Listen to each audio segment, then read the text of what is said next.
Morning coffee, yay!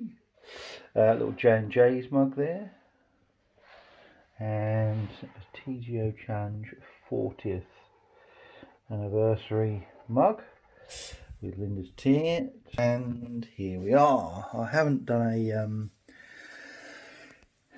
a video or a audio for a couple of days, so I'm going to go a bit freestyle with this. Normally I read the post in the morning.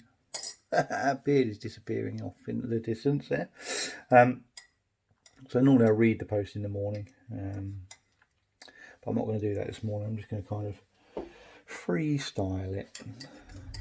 Sounds rather pompous, doesn't it? But I'm listening to an audio book at the moment, and that audio book is called Rewild Yourself.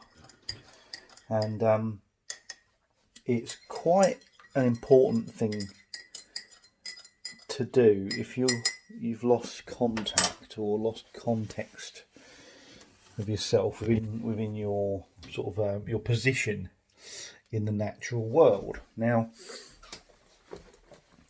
when you're a kid, you're kind of already connected to it because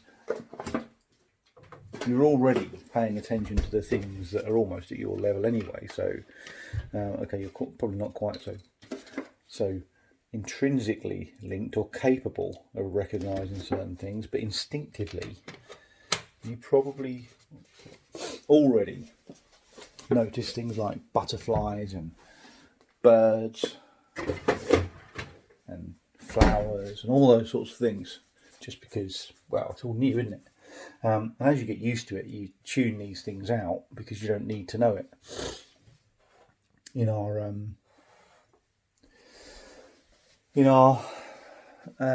what's the word? Yeah, in our world, we don't really need to know anything about nature, do we? Not to get by. Excuse me. But yeah, so Rewild Yourself is a book by Simon Barnes, and Simon Barnes is a brilliant nature writer, one of my favourites, because he's unpompous and at the same time not patronising either. So it gives you all the detail without being a wally about it. But yeah, so I guess the point is, it's all still in us, but we're poorer for not interacting with it. So if you're walking down the road and a swift screams by your head and you're not tuned into it, what on earth has gone on, hey? Because a swift screaming down the street above your head with 5 of its family members in tow is probably one of the most amazing things about British summer. It's something I look forward to most of the winter. If you've got house martins living on your house and you know they're there, and you haven't got over that they're pooing down my paintwork sort of a thing, then perhaps it's time to. I don't know.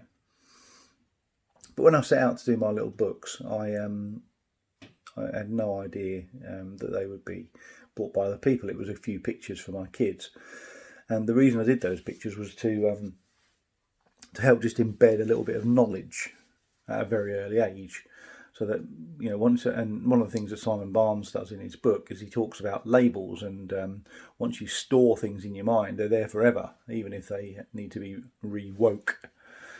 Common word now. Reawakened is the more appropriate word at a later date. So, for instance, if you're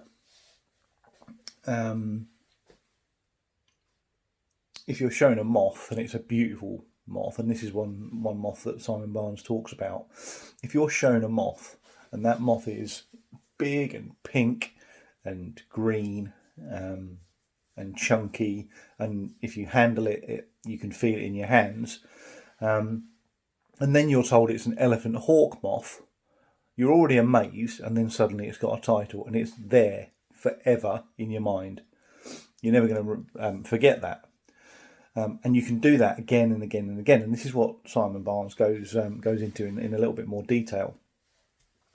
And so I'd recommend getting the book, basically, and just start to re-familiarise yourself with nature. I'm kind of already rewilded, if you like, in his sense of the word. But I'm learning lots and lots from the book. Just little bits of fill-in detail and stuff like that. I just really enjoy it. Anyway, that's my morning ramble about a book that I'm listening to at the moment. I listen to books, so weirdly, I'm a publisher. I write and illustrate books, and I don't read them. Go figure. I listen to audiobooks because I've always got one of these in my ears. It helps me to record these for a start, but also I can feed myself information all the time when I'm on. When I want 5 minutes to escape from things, I can just hit the button, yawn, and then take a bit of information in, which is a really nice thing for me to be able to do. Anyway, I'm going now. I'm going to leave you to have a really fantastic day. Big love.